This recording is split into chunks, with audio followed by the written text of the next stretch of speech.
The Silence That Kills. Part 6. The Parliament of Shadows. Chapter 1. The Seat That Was Never Claimed. The tape was locked in a lead case now. It sat inside Eliza's coat, pulsing faintly like a heart. She didn't return home, didn't go to MI5, didn't contact the Prime Minister's office. She went where even shadows needed clearance. Whitehall, sub-level 7. Most didn't know it existed. Even fewer knew what it was called. The Parliament of Shadows. A chamber with no record, no votes, no minutes. But decisions? Every major crisis. Every quiet coup. Every rewritten war. They all began here. Eliza flashed a spiral-marked key. The guards didn't blink. She descended alone, past ancient brick, past whispers carved into the walls, until she reached it. A circular room, 13 chairs, 12 filled, one always empty. The man in chair 2 stood. "Agent Echo," he said. "You're not supposed to be here." She didn't answer, just walked to the empty seat, placed the lead box on the table, and said, "Then maybe it's time you asked why that seat's been waiting." The room went still. Chair 5 leaned forward, his voice like sand. "You brought the carry-on core?" She nodded. No encryption, no trigger, failsafe, just silence. They looked nervous, all of them, except Chair 9, who whispered, "Then it's true." Avery finished the loop. Eliza sat down in the unclaimed chair. For the first time in her life, they listened. Chapter 2. The Vote That Wasn't Counted. They didn't speak at first. The chamber of 13, now 14, sat in a circle of cold light. No cameras, no transcripts, only memory. Eliza placed the lead box in the center. "I have 2 tapes. One is Carry On. The other is older." Chair 4 crossed her legs. "Older than Carry On?" Eliza nodded. Avery called it the original silence. Murmurs broke out. Chair 10 raised a hand. "We voted to destroy the original." Chair 9 responded flatly. "That vote was never counted." Eliza leaned forward. "Because someone buried it along with anyone who remembered casting it." The room quieted. Again, Chair 7, the oldest among them, finally spoke. "Why now, Agent Echo?" Eliza looked at him without blinking. "Because silence used to protect us. Now it hides the rot." She opened the box, took out the unmarked reel. It didn't hum, didn't glow, but everyone felt it, like pressure behind their eyes. Chair 3 asked, "What do you want?" Eliza answered without pause. "A new vote." With the original voice present, Chair 5 raised a brow. "That's not how this works." She looked at him, then to all of them. "Then maybe it's time it did." Chapter 3. The Name That Was Never Written. The reel sat in the middle of the chamber, still, unspun. Chair 11, a former intelligence chief, stared at it like it might explode. "We buried this tape during the Lausanne intervention. No one outside this room even knew it existed." Chair 8 leaned forward, because it carried a name, one that could undo us all. Eliza didn't flinch. "Then let's hear it." Chair 9 reached toward the player, hesitated, then pressed play.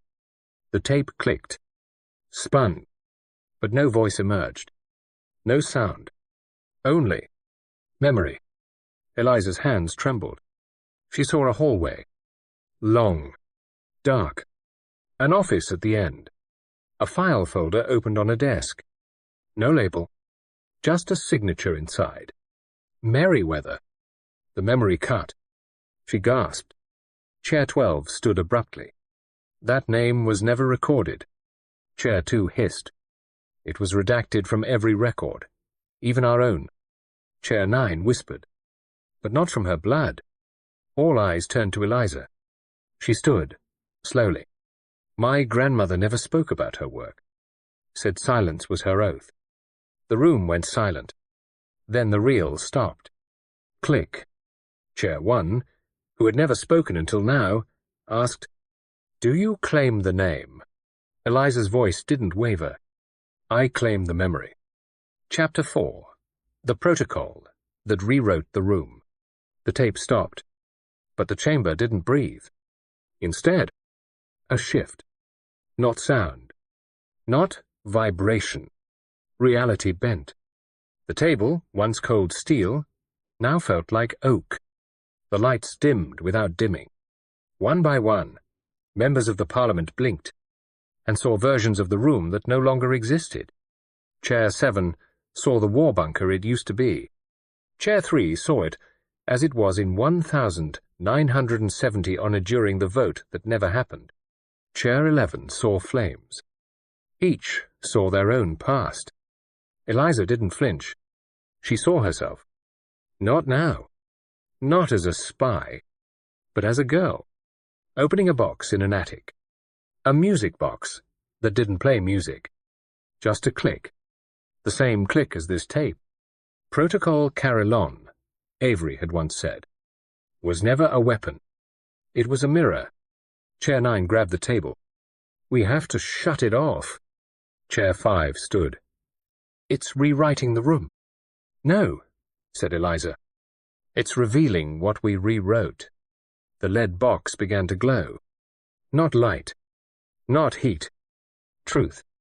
Chair 1 removed their mask for the first time in 40 years. Their face was hollow with regret.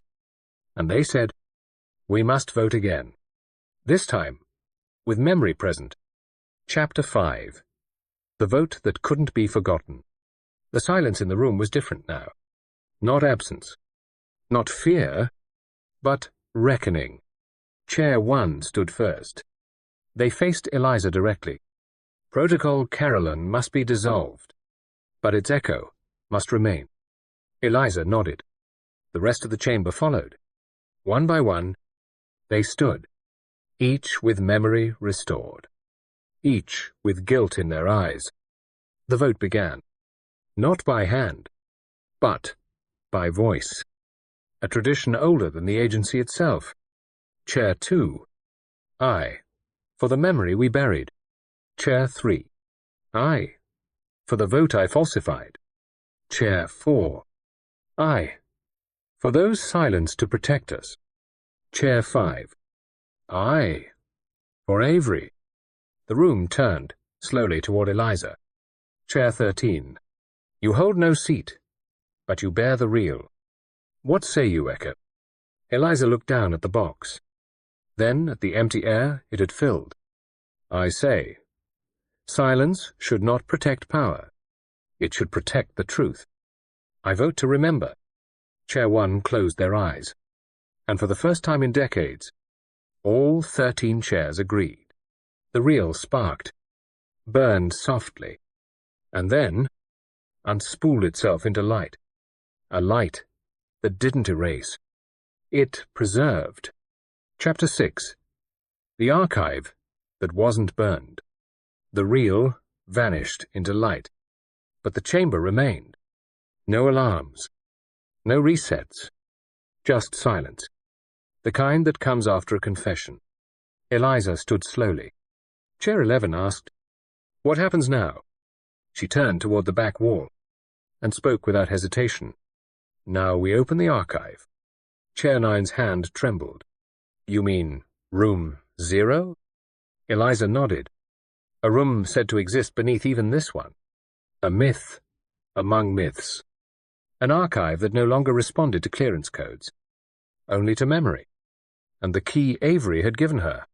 She walked toward the far wall, pressed her palm to stone. Nothing. Then whispered, "Merryweather." A seam cracked open. Dust poured out, and behind the wall, a spiral staircase, descending into darkness. Chair 1 called after her, "Eliza, you go down. You may not come back the same." She paused, didn't look back. That's the point.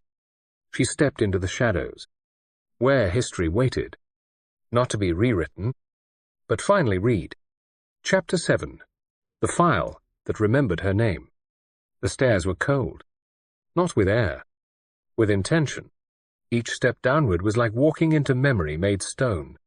No light, no signs, only the hum of something that had waited far too long. Eliza reached the bottom. A door. Wooden. Ancient. Unmarked, except for a single brass plate. Unfiled. She opened it. No creak. No resistance. Inside. A vast room. No shelves. Only drawers. Dozens. Hundreds. Each labeled not with numbers, but with silences. The silence before betrayal. The silence between signals. The silence of an unsent letter. And there it was. The silence after Eliza. Her breath caught. She opened the drawer. Inside. A file. Cream-colored. Typed on a war-era typewriter. Stamped. Subject. Merriweather. E. Alias. Echo. It knew her, before she knew herself. Inside the file, photos from her childhood, recordings of lullabies, reports labeled Potential Memory Carrier, and one note handwritten. If she remembers, let her decide. Signed. Avery. Tears welled in Eliza's eyes. This archive didn't store secrets. It stored permission. Chapter 8. The shadow that voted twice. Eliza returned to the chamber. The file still in her hands. She laid it gently on the table. Chair 2 stared at the folder, then at her. That drawer was meant to remain unopened. She looked back evenly. That silence was meant to be broken. Chair 10 leaned in. There's something wrong with the record, he said. We keep counting 14 votes. Eliza paused. There are 13 chairs. Chair 4 corrected. 14 voices. The lights flickered, then held. Chair 1 stood slowly. The shadow has voted again. Murmurs rose.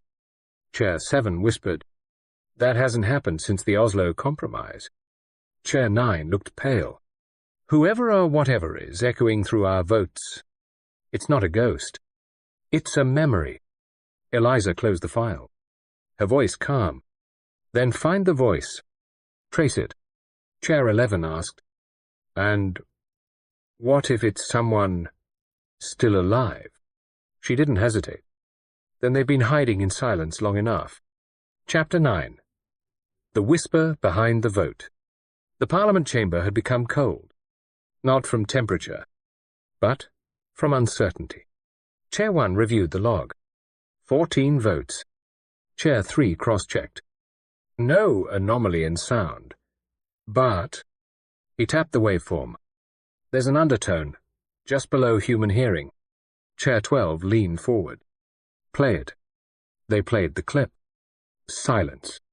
Then, a breath. Not quite male. Not quite female. Just before the vote was cast. Eliza closed her eyes and whispered, I know that breath. She turned to Chair 9. You said it's not a ghost. He nodded. Not if it's embedded in the architecture. Chair 2 narrowed her eyes. You mean the room itself is voting? Chair 7 laughed bitterly. Then who built the vote into stone? Eliza held up the file. The answer is in here. In the name no one's dared to write down for decades. She opened the last page. Typed in faded ink. Veto authority. Merriweather. Chair 10 stood up sharply. But she died. The original Merriweather. Your grandmother. Eliza met his gaze. Did she? The room went still. And on the audio, the breath came again. Chapter 10. The name that was never buried. The breath echoed one final time. And then, a voice. Old. Quiet. Yet, unmistakably alive. You were never meant to find this. Eliza froze. The chamber did too. Chair 5 whispered, That's her. That's Merriweather. Chair 1 looked shaken. She authorized herself as a permanent vote? Chair 9 responded, No. She embedded herself. The walls began to pulse. Slow. Steady. Not light. Not sound. But memory waves. Each file in the archive, every silence stored, carried her imprint. Merriweather had never died. She had become the archive. Eliza stepped into the center. Her voice didn't shake. Then, let her speak. The room responded. 1,000 whispers rising into one. To silence tyranny, we must echo truth. Let the chamber remain. Let the names be known. Even mine. And with that, the 14th vote withdrew. Not erased, but acknowledged. As Eliza stepped out of the chamber, for the first time in the Parliament's secret history, nothing was hidden. Part 7. The Bridge That Only Burned Backwards. Chapter 1. The Signal That Reversed the Fire. There was no parade, no press release. Eliza walked out of the Parliament chamber in silence, but with the world heavier behind her. The file in her pocket felt less like evidence, more like inheritance. She reached the street level. London's mist clung to everything, but in her earpiece, something new buzzed. Not static, not a voice, a tone, one she'd only heard once before, the day her parents died. She stopped walking, played it back, slowed it down, and hidden inside the tone, a rhythm. It wasn't Morse code. It wasn't language. It was coordinates. She followed them. To the Thames. To a burned-out pedestrian bridge, half collapsed. The site of a forgotten fire in 1984. One that had no reported cause. Or survivors. She stepped onto the blackened metal. Halfway across, her phone vibrated. No caller. Just a text. Fire doesn't erase. It translates. Come to the other side. She looked up. Fog thickened. And for a moment, the bridge was whole again. Chapter 2. The Man Who Lit the Future First. The bridge shouldn't have held. The metal was scorched, twisted. But as Eliza crossed the midpoint, every footstep felt stable, as if the fire hadn't happened yet, or never had. At the other end, a man waited. Grey coat, grey eyes, hands behind his back like he belonged in a museum. Eliza Merriweather, he said, as if reading from a file already written. She stopped. You have me at a disadvantage. He nodded. Everyone does. For about 5 minutes. She frowned. Who are you? He smiled faintly. I'm the one who lit the match. To warn myself. She blinked. What match? He pointed behind her. This bridge. I burned it. Not to destroy the past, but to stop it from looping. The fog behind her shivered. The bridge flickered. And for an instant, she saw herself, crossing it in reverse. He continued. Carillon was never just a memory system. It was a recursive tool. Each time it was activated, it pulled closer to the truth, but only if someone was brave enough to step backward through the lie. Eliza narrowed her eyes. And you? You're what? The architect? He shook his head. No, just its first victim. He held out a key. You've come far enough forward. Now, it's time to go back. Chapter 3. The Door That Didn't Open Until It Closed. Eliza stared at the key. It was nothing extraordinary. Brass, worn at the teeth, attached to a leather tag marked 17B. She turned it in her palm. What does it open? The man smiled without warmth. The question isn't what. It's when. He gestured behind her. The bridge was gone, replaced by a stone hallway, tiled, windowless, like an abandoned train platform sealed from time. She walked. Each step echoed. but the echo arrived before her foot hit the ground, time folding in on itself. At the end of the corridor, a heavy iron door. No handle. No lock. Just the number. 17. B. She held up the key. Nothing. Pressed it to the metal. Still nothing. Frustrated, she turned away, and heard a click. The door opened, only when she'd stopped asking it to. Inside, a room filled with clocks. Hundreds. None ticking. All frozen at 3:17 a.m. The time her parents died. The time the reel was activated. The time the bridge burned. And on the far wall, a mirror. Not reflecting, but remembering. Her own reflection stared back. But it was younger, wearing the clothes she wore on the day of the fire. And it spoke. To move forward, you must leave something behind. Chapter 4. The Memory That Refused to Fade. The mirror didn't reflect her. It played her like an old film reel, skipping in places. Eliza took a slow step closer. The girl in the glass remained still until she blinked. Not Eliza. The girl. She blinked first. Eliza whispered, "What are you?" The girl smiled faintly. "I'm what you wouldn't forget." The clocks around her began ticking again. Soft. Unsynchronized. Each beat like a nerve awakening. Eliza clutched her chest. A sharp pain, like a match, striking inside her ribs. Then a sound. Not in the room. In her memory. A crackling fire. A scream. Her mother's voice. "Eliza, go! Don't look back." She had forgotten those words. For years. Rewritten them as silence. Tears filled her eyes. She stepped forward.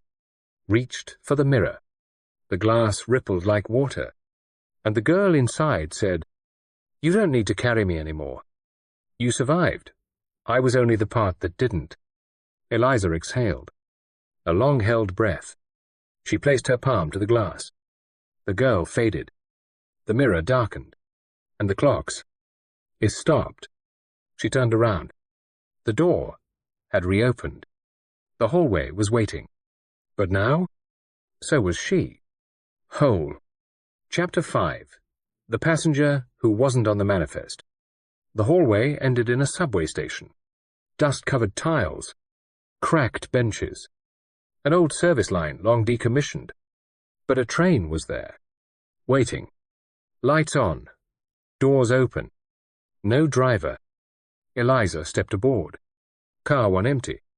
Car 2 empty. Car 3. She froze. A suitcase sat on the seat. Leather, worn, initials stamped in brass. E.M. But it wasn't hers. She opened it.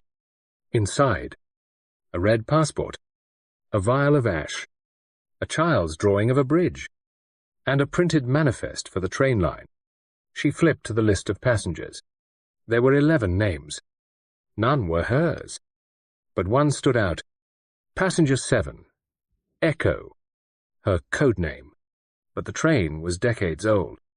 Before she was born, a shadow shifted at the far end of the car. A figure. Sitting still.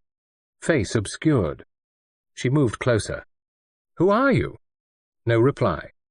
Just a sound. A tap-tap tape on the window.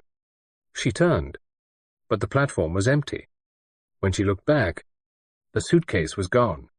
So was the figure. Only the drawing remained, now unfolded. It showed the bridge, still burning, but beneath the flames, a signature. "See you at the last stop. E.M." Chapter 6. The stop that time forgot. The train moved without a sound. No conductor. No stations announced. No sense of speed. Just forward, as if time were being folded between tracks. Eliza sat in car 5 now. The others had disappeared behind her. She clutched the drawing. The bridge. The fire. And that signature. E.M. Her initials, but not her handwriting. Suddenly, a jolt. The train slowed. No screech, no hiss, just stillness. The doors slid open, and outside, nothing. No platform, just a vast, moonlit field. A single sign stood in the ground, crooked. Paint faded, but legible under the train's light. Platform null. She stepped out. Grass crunched underfoot. The wind carried no scent. Time didn't feel stopped. It felt absent. In the distance, a silhouette appeared, walking slowly, cane in hand, hat low. Familiar. Too familiar. She whispered, "Grandmother?" But as the figure approached, she realized it wasn't Merriweather. It was her, an older version, scarred, stooped, and carrying the suitcase. The future had come back to deliver a warning, and it had used her hands to do it. Chapter 7. The Bridge That Burned, in reverse. The older Eliza stopped a few feet away. Same eyes, same scar, but the weight in her shoulders. It wasn't age, it was knowing. She spoke first. "You shouldn't have followed the signal." Eliza answered, "But I did." The older version nodded. "Then we don't have much time." She opened the suitcase. Inside, a burned corner of the Parliament archive, a Polaroid of Chair 11, dead, a scorched map of London dated 2029. Eliza's voice faltered. "This hasn't happened yet." "No," the older her replied. "But it will, unless you burn the bridge first." Eliza stared. "But I saw the fire. It already happened."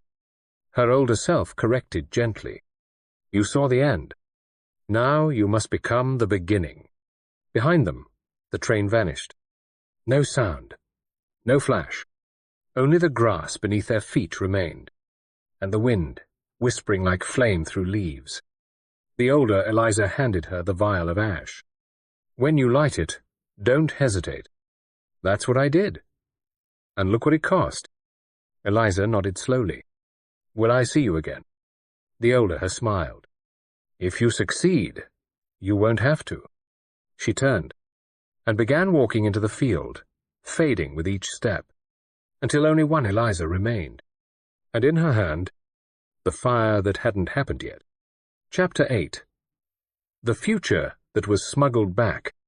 Eliza stood in the field. One match, one vial of ash, and the weight of a history that hadn't happened yet.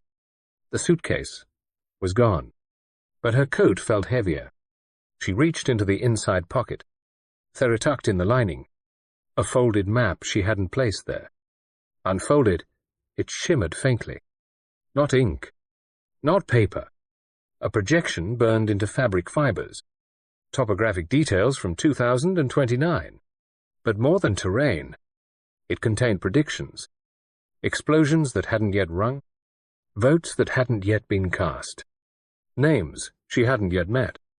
And one was circled in red. Montclair, transmission site 0.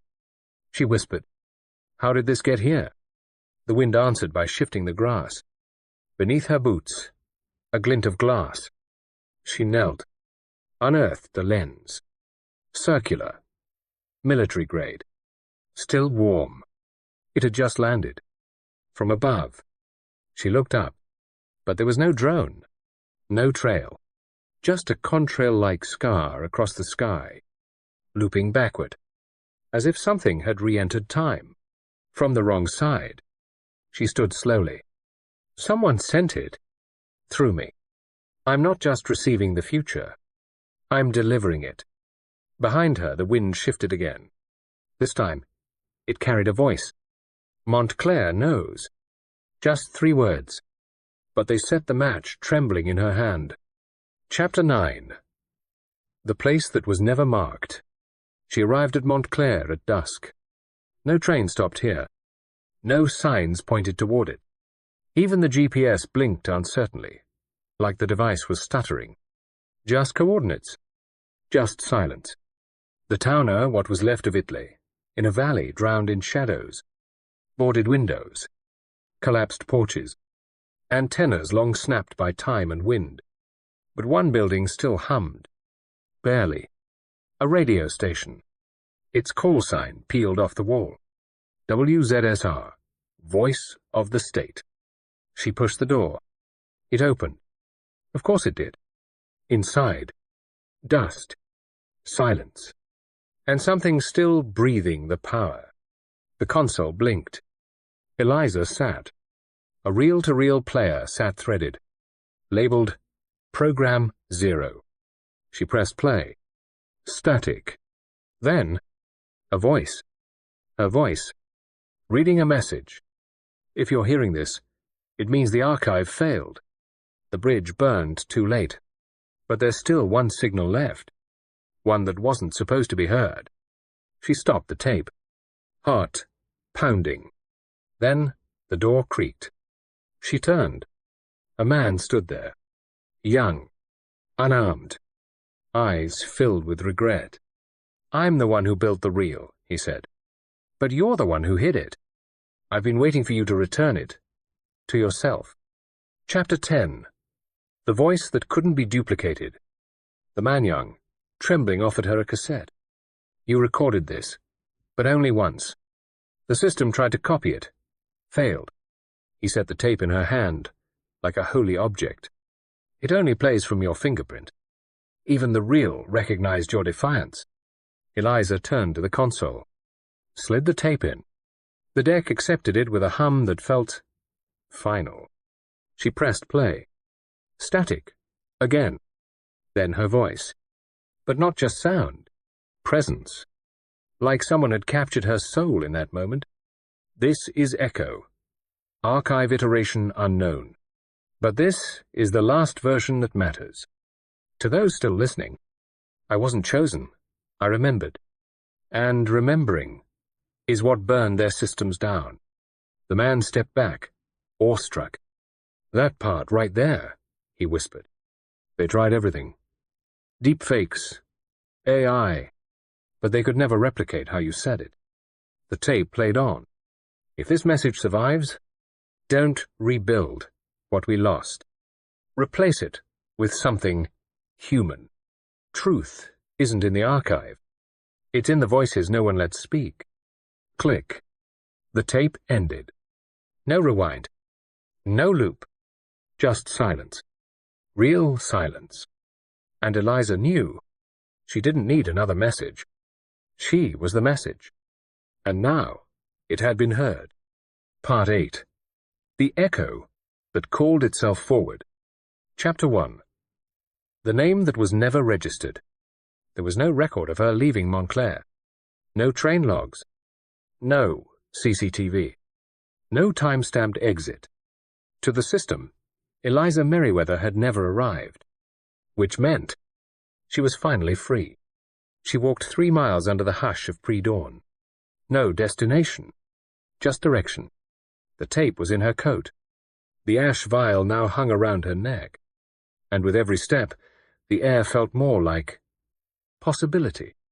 But freedom wasn't without shadow. At 5:13 a.m., her phone buzzed. No caller ID. Just a message. "You've become a ghost. We don't chase ghosts. We erase them." She smiled bitterly. They couldn't delete what they couldn't find. And she had one advantage now. No longer being registered anywhere. Not as a citizen. Not as an agent. Not even as a memory. She was the system's blind spot. And that made her dangerous. By 6:00 a.m., she reached a roadside motel. A vacancy light flickered. The clerk asked for ID. She handed him a £10 note instead. He nodded, gave her the key. Room 3. Inside, she locked the door. Unpacked. Nothing. Then opened her notebook. And for the first time in years, wrote her name, but not her birth name. Not Eliza Merriweather. Just one word. Echo. And underneath it, a question she wasn't ready to answer. What happens when the system can't find what it buried? Chapter 2. The broadcast that didn't use wires. At precisely 2:47 p.m., it happened. No static. No sirens. No headlines. Just silence, followed by a look. Eliza was crossing a narrow footbridge near a train yard when the old man stopped walking. He looked at her. Really looked. Eyes sunken. Cap pulled low. Then he said, without greeting, "You said it before they erased it." Eliza froze. Said what? The reel, the tape, the fire that never burned. I heard it. Not on the radio, not online. In my head. He touched his temple, then his heart. It echoed, like it was remembered, not received. And then he walked away. No name. No explanation. That night, Eliza ran a scan. No new uploads. No radio anomalies. The tape hadn't leaked. And yet, across a forgotten thread in an underground forum, anyone else dream of a voice saying, "Don't rebuild what failed you"? 3 replies.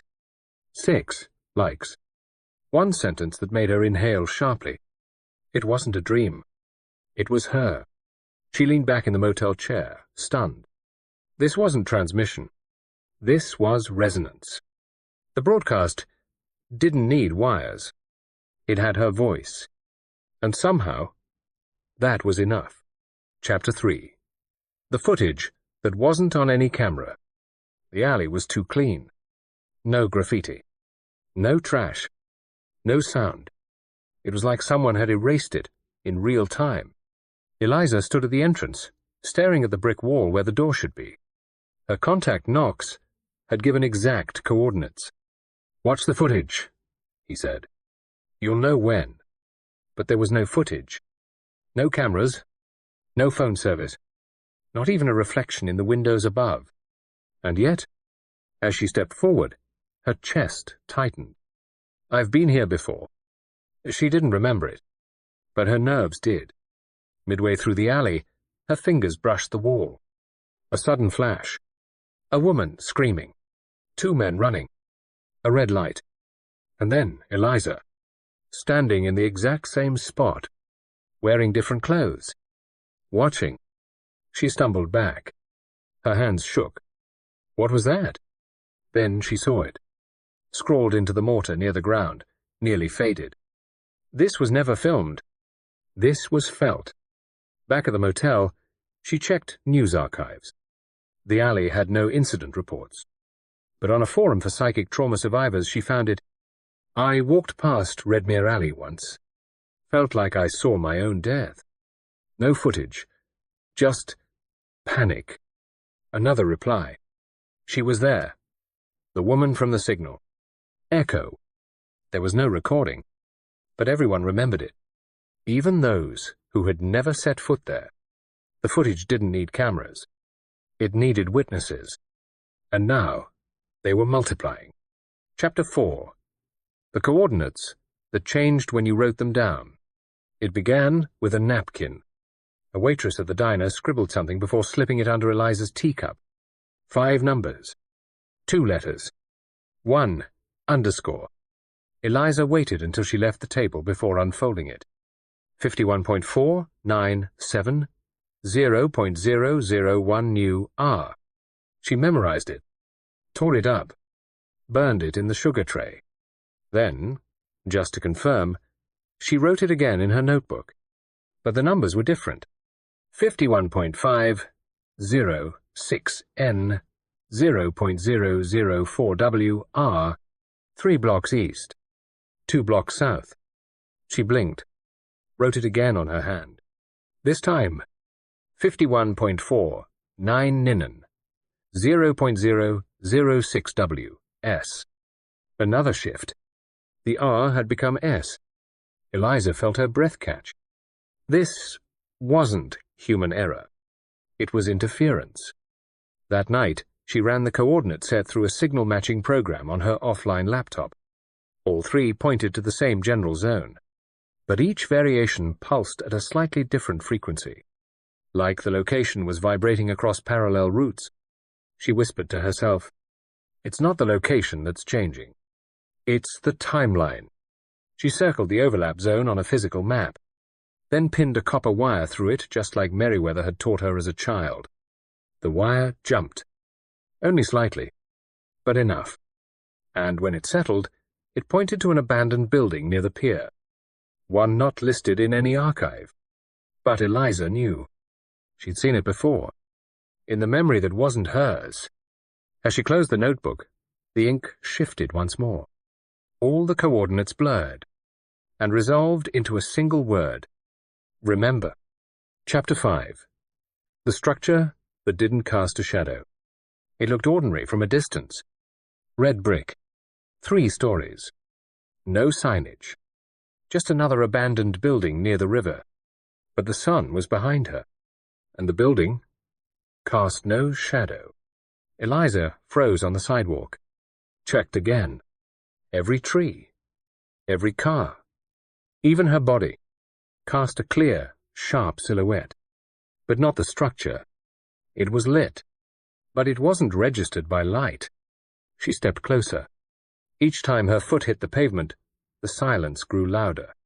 Inside the windows, no movement, no furniture, just dust, floating against nothing.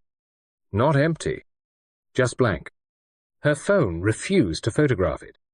Screens turned white, then black, then static in the shape of a fingerprint. Hers. She placed her hand against the door. It didn't open, but the wall beside it pulsed like a breath being held. Then she heard it. It's not a building. It's a filter. A voice. Not her own. Low. Neutral. Familiar. The same one that spoke in the reel. She stepped back, looked again, and for a single second, the structure vanished. And in its place, an open space full of screens. But not physical. Memories, suspended in midair like vapor. And all of them, hers. Then the building reappeared, and the shadow was still gone, because this place wasn't built to reflect light. It was built to absorb identity. Chapter 6. The frequency that followed you offline. Eliza turned off her phone, removed the battery, wrapped the device in foil, stuffed it in the motel drawer, and still, she heard the hum. Not in her ears, not in the walls, inside her skull. It wasn't constant, just beneath moments of silence, in the pauses between her thoughts, a low, oscillating presence, like a heartbeat made of code. She checked the radio. Nothing. The signal scanner? No spike. She even used an old analog stethoscope, pressed against her chest. The rhythm was natural. But the resonance? It was, answering her. At 3:11 a.m., unable to sleep, she whispered, "If you're listening, stop." And the frequency pulsed once, paused, then replied just once through a distant voice in her head. "You started this." Eliza stumbled back, tore open her bag, found the ash file, clutched it tight. The hum faded, slightly, like it respected something in the ash, or feared it. Then the motel clock glitched. It blinked. 3:12, 3:12, 3:13, 3:12, and in the reflection of the TV screen, she saw it, her silhouette, but behind her, looking toward her, mouthing something she couldn't hear. She turned.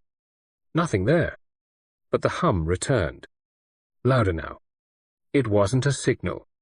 It was a mirror. And it had locked onto her memory. Even offline, it remembered her. Chapter 7. The password that opened a room in your mind. The man's voice was low, mechanical, but kind. It's not a password for a server. It's for you. He handed Eliza a slip of paper. 1 word. 5 letters. No context. Riven. She frowned. Is this some kind of cipher? Not for machines. For memories. That night, She whispered it aloud in the motel bathroom. Riven. Nothing. Then again, slower. Riven. A sharp pulse ran through her spine. Suddenly, the mirror clouded, but not with steam, with image. Her reflection disappeared. In its place, a room, white walls, a desk, a child's chair, and in the center, a reel-to-reel player. It was running. She reached out, and her hand didn't touch glass. It entered, through the mirror, like slipping through memory itself. Inside, she heard it. Her own voice. Younger. Terrified.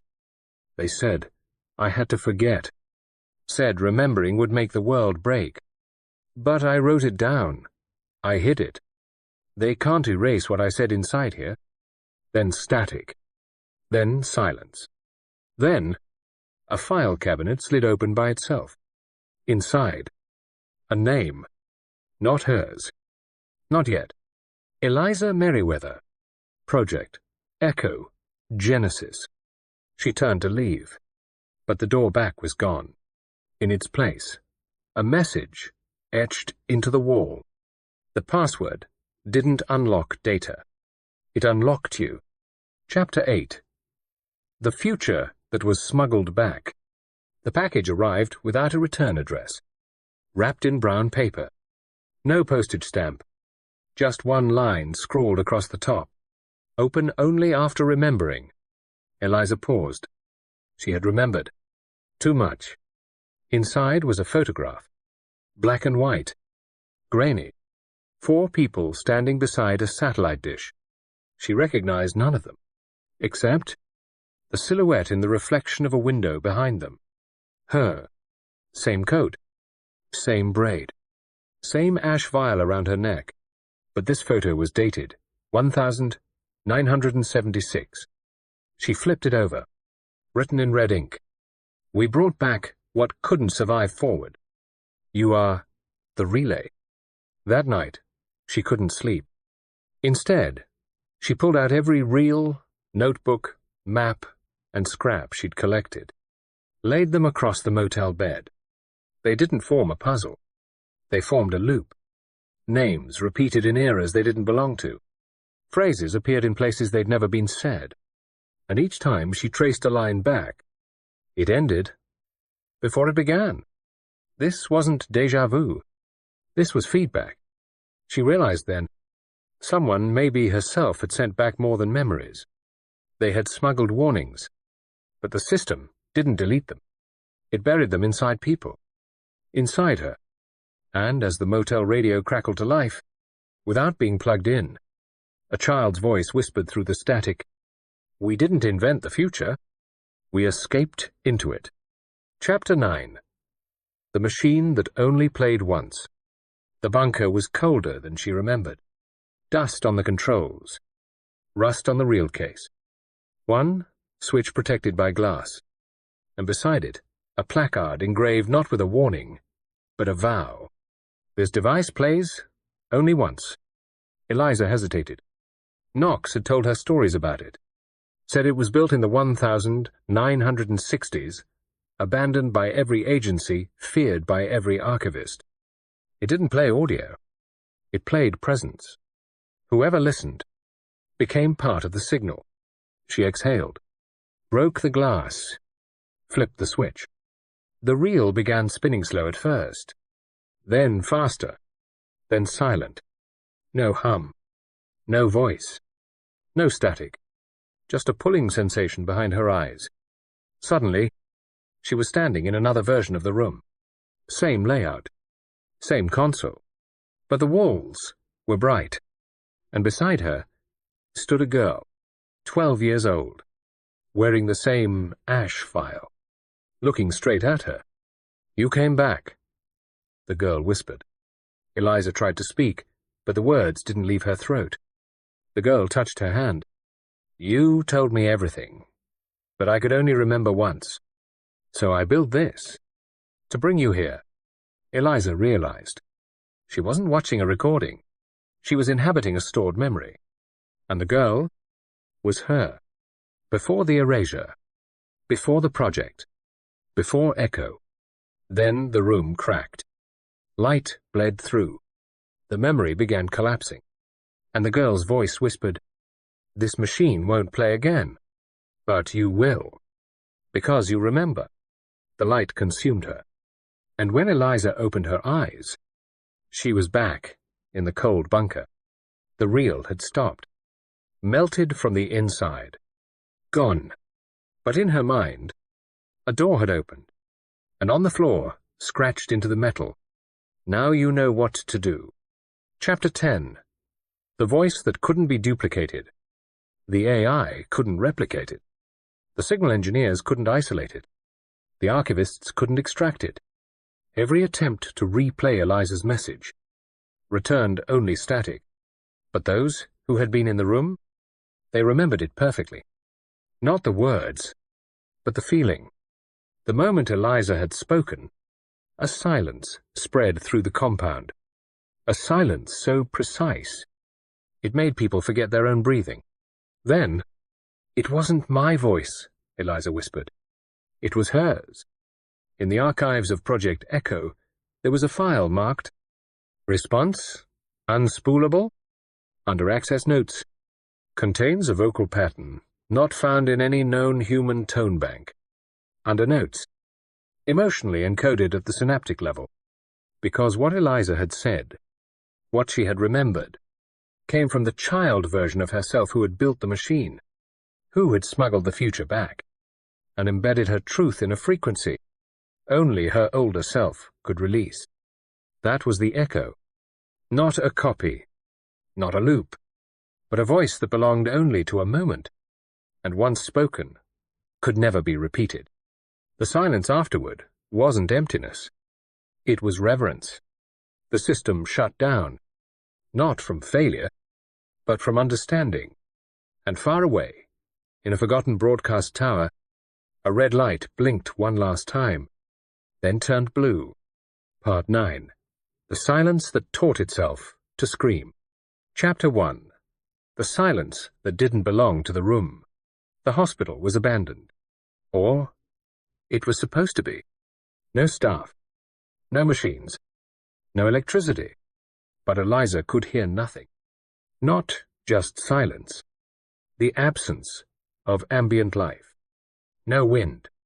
No creaking. No echo of her own footsteps. She tested it. Clapped her hands. Nothing. Not even a muffled sound. It was like the air swallowed every vibration. She walked deeper.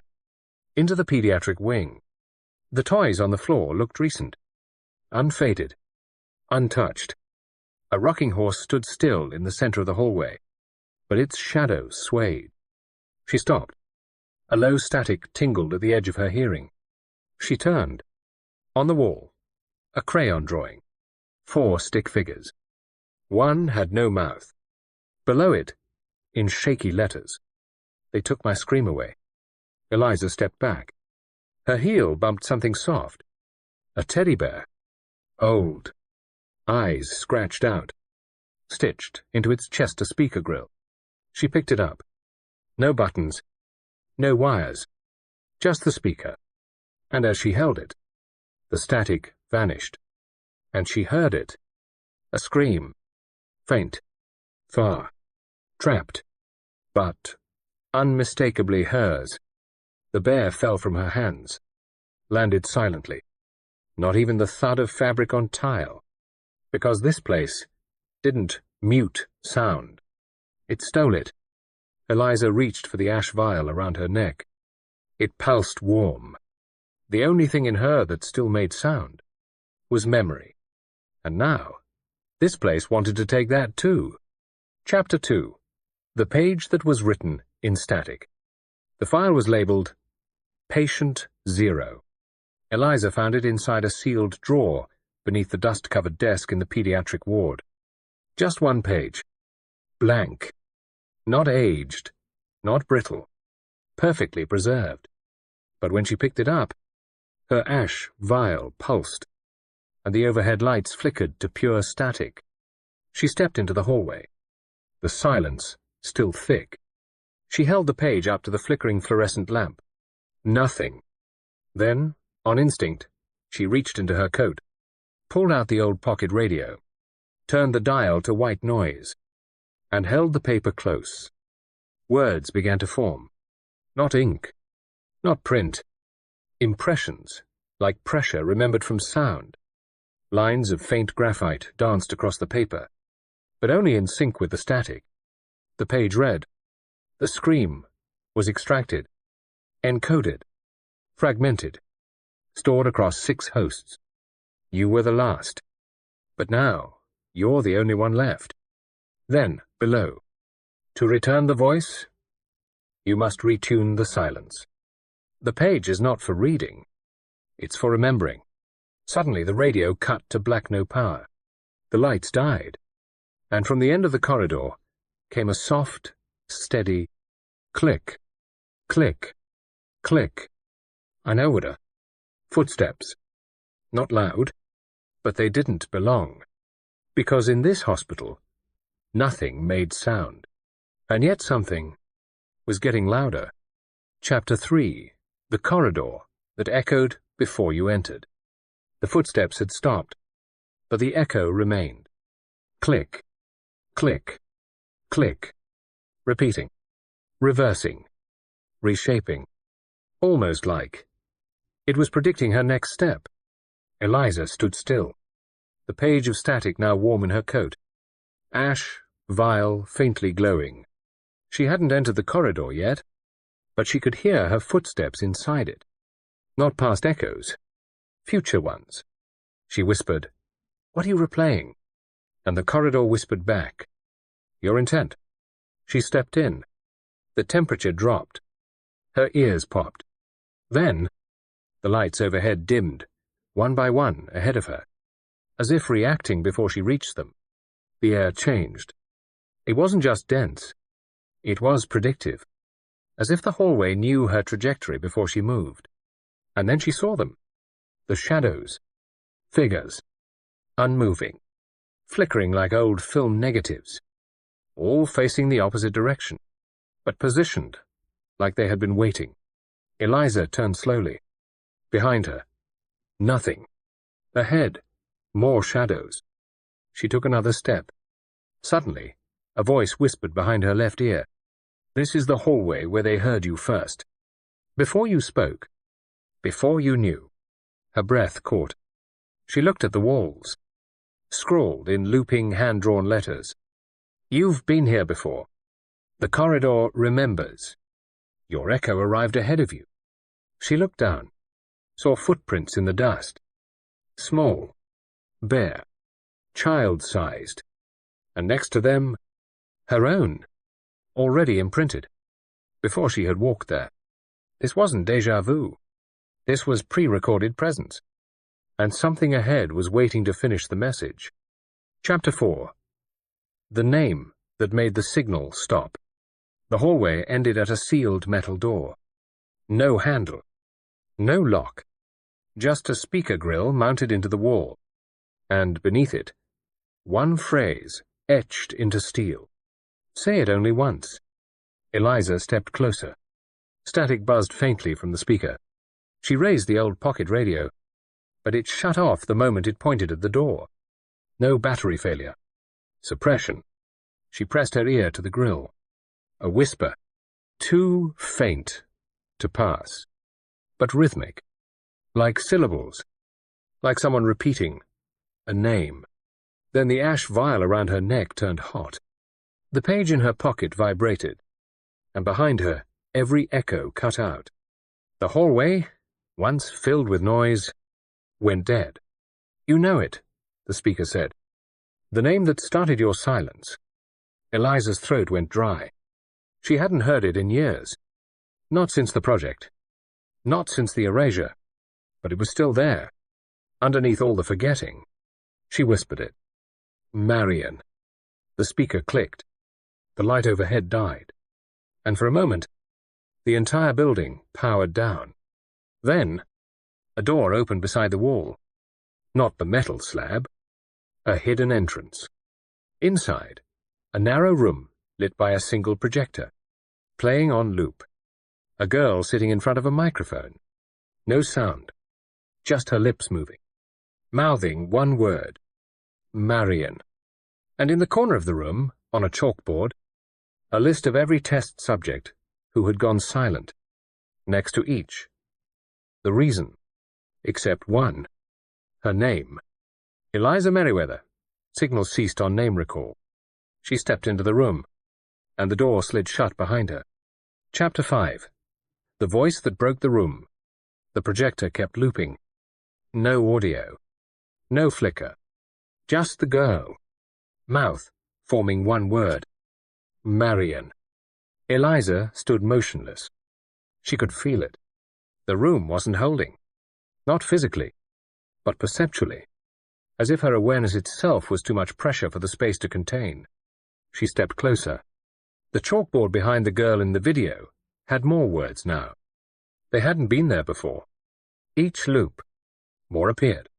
What you forgot kept you safe. What you remember will make you dangerous. The room breaks because it was never built to hold you. Eliza touched the wall. It rippled. Not an illusion. Not a trick. Reality in this room was responding to the voice in the footage, even when muted. Then the speaker in the ceiling cracked. A low hum built, like feedback warming up. The reel was about to play the audio. The real one. The room shook. The lights browned out. Glass fractured along the window frame. "Don't let it finish," a voice whispered. From inside her own mind. If it completes the phrase, it'll not only break this room, it'll override every room you've ever been in. But Eliza didn't move. Didn't stop it. Because something in her had already finished the sentence. The speaker hissed, and let out a sound so deep, so raw. It had no pitch, no form, just impact. The projector exploded. The chalkboard split down the middle. The walls warped inward, then cracked outward, like they'd rejected the memory they were forced to contain. And Eliza fell to her knees, not because of pain, but because the voice was hers. Just from before she was born. The silence afterward wasn't peace. It was suspension. Reality holding its breath, waiting to see what she'd do next. Chapter 6. The silence that followed her out. Eliza stumbled into the hallway. The door sealed behind her, without a sound. No hiss. No lock click. Just absence. She took a breath, felt it catch in her chest. The corridor was the same, but the atmosphere wasn't. The silence had changed. It was no longer around her. It was with her, moving when she moved, pausing when she paused. She reached for her radio, turned the dial. Nothing. Not even static. Just dead space. Like every frequency had been drained. Her ash vial didn't glow. Her pulse didn't echo in her ears. Even her thoughts felt like whispers muffled in fog. A nurse's station appeared ahead. She ducked inside, searching for power, for contact. Anything. The console blinked once, then displayed a phrase. Containment failed. Silence is now mobile. She touched the keyboard. It didn't respond, but the monitor typed back, without her input. Wherever you go, the quiet will grow. It's not muting you. It's listening. Suddenly, every screen in the station powered on. Surveillance feeds. Dozens of them. Each showing different hallways, different rooms. All empty. But in each one, a faint shadow moved just beyond frame. Same shape. Same rhythm. Same absence of sound. She realized it wasn't silence following her. It was someone carrying silence like a cloak. The speaker above her crackled, and the last thing she heard before the audio died completely was her own voice on loop. Don't run. It already knows where you'll hide. Chapter 7. The name that opened without a lock. The silence trailed her. Not behind, but within. It didn't consume sound. It anticipated it. Eliza turned a corner. Ahead, a black door. No seams. No handles. No keypad. No labels. Just a surface that shimmered slightly in the low light, like it was made of memory instead of metal. She approached. The air tightened. The silence concentrated. She raised her hand to touch it. The ash vial around her neck pulsed, not in warning, but in recognition. And on the door, faintly, like mist forming on glass, a phrase began to appear. You already know what name to use, but not how to say it. She backed away, spoke the name aloud. Marrin. Nothing. Spoke another. Eliza. Still nothing. Then she closed her eyes, let her mind reach backward, to the recording room, to the first voice that was ever taken, to the girl in the chair, to the sound Eliza had once heard, before she had language. Not a name, a feeling. She let it surface.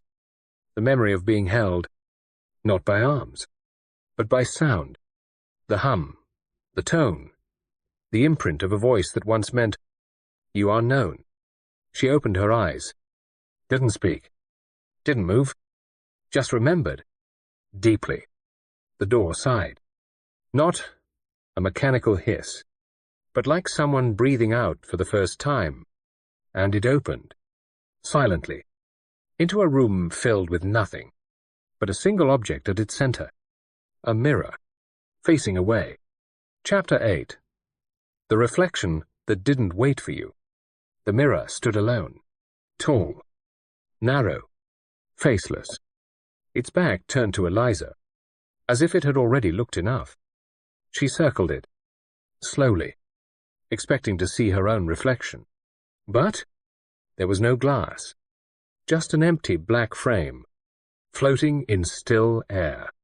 And yet, within that void, movement, not hers, but familiar, a younger version of herself, not as she remembered, but as someone else had watched her, sitting on a floor, whispering into a tape recorder, repeating one name, Marrin, over and over.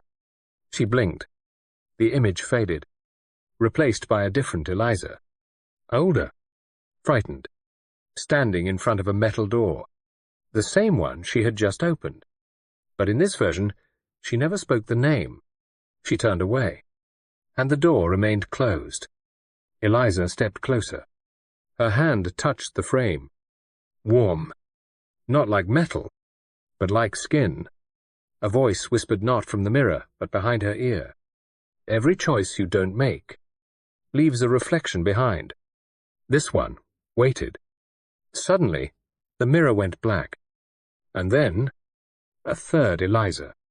This time, looking directly at her. But something was wrong. The eyes didn't match. Not in shape. Not in memory.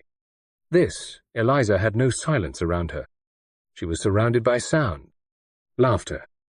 Voices. Sirens. Typing. A world where the project never happened. The mirror pulsed. A quiet tone. Like a question. Do you want this? Would you undo it? Eliza stepped back, heart racing, because this reflection, this version of herself, was reaching through the frame, hand extended, waiting, inviting, not a thread, not a trap, a choice, and behind her the door closed itself, because some silences only wait once. Chapter 9. The room that answered before you spoke. The moment she stepped out of the mirror chamber, the silence changed again. Not heavier, not deeper, just informed. A narrow hallway opened into a chamber, circular, featureless. Except for one thing, every wall had writing. Handwritten, typed, projected, some scratched in, some stitched into the fabric of the walls themselves. She scanned a few lines. What if I let the mirror take me? What did we promise Marion in return? Was the silence a cure or a weapon? If I forget again, will I still be me? They weren't quotes. They were questions. Her questions. Some she remembered asking. Others she had only thought. A soft chime echoed from the center of the room. A plinth rose slowly, like an elevator from beneath the floor. Atop it, a recorder. Analog. Simple, but visibly used. It clicked on, and her own voice, younger, more afraid, spoke. Why did they make me forget? Then, a second voice, gentle, not hers, responded, because what you knew could rewrite who they were. Another click. A different question. Did Marion ever get out? No. But her silence did. Eliza's pulse quickened. The voice answering wasn't familiar, but the rhythm was. Not human. Structured. Like an AI trained on empathy but layered with intent. It didn't just know her questions. It anticipated their meaning. She stepped forward. Whispers filled the walls now, as if 100 Elizas had stood where she stood, each asking something different, each leaving an imprint behind. She whispered aloud, "What happens when I remember everything?" No delay. The recorder clicked. Then you stop being the echo and become the source. The walls shook. The questions began to shift, erase, rewrite, until they formed a single word in massive lettering across the far wall. Now, she turned toward the exit, and there, waiting, was the first thing she'd seen in years that made her truly afraid. A door she had never seen, but remembered closing. Chapter 10. The silence that taught itself to scream. The door didn't hum, didn't pulse. It simply stood there, waiting. Eliza stepped forward, and before her hand touched the surface, it opened itself. A room. No lights, but not dark. Somehow lit by absence. Inside, no equipment, no records, no monitors, just a chair, facing the center, and in that center, a shape.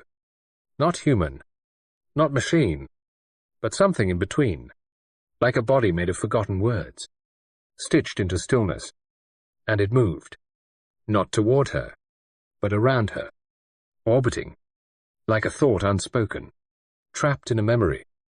Then it spoke, but not aloud, not telepathically, audibly inside her silence.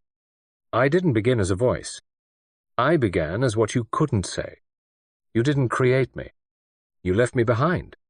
The shape pulsed, and suddenly, every memory Eliza had ever buried returned.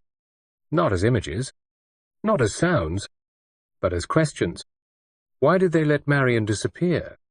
Why did they give me the silence? What did I trade for forgetting? The figure grew sharper, its edges defined. It looked like her, but without a mouth. Yet still, it screamed. Not noise, but force. The air around it shook. The ash vial shattered. And Eliza finally understood. The silence wasn't to protect her.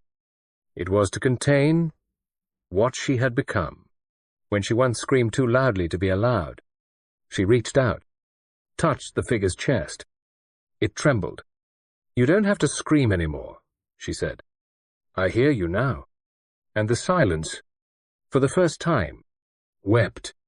Not sound, but a warm rush of memory, flooding back into her. The figure collapsed into light, and the room opened. Not a door, a horizon, a way out. Eliza stepped forward, whole, but no longer alone, and in the empty chair behind her, the silence sat, smiling. Part 10. The sound that never had a beginning. Chapter 1. The room where no sound was born. It wasn't a threshold. It was a forgetting. Eliza didn't walk through a door. She ceased to remember the one she had just passed. And that was the entrance. The room wasn't empty. It was unmade. Color didn't exist. Shape didn't hold.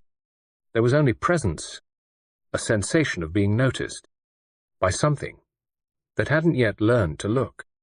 No echoes, no thoughts, just the sensation of never having been heard. Eliza took a step, and the room rippled. Not visually, but in her bones, like her body remembered a sound that hadn't happened yet. Suddenly, a pulse. No tone, no frequency, just permission, and with it came a voice. Not from the room, from within her. We didn't lose sound. We began before it. The room shifted. Walls formed. Not of material, but of events. Moments suspended in static. A child's gasp. A breath held during an argument. A scream stifled too late. All unfinished. All waiting. She reached out, and as her hand passed through a frozen frame of silence, she heard it. A single syllable. Never spoken aloud. Not even once in the history of recorded sound.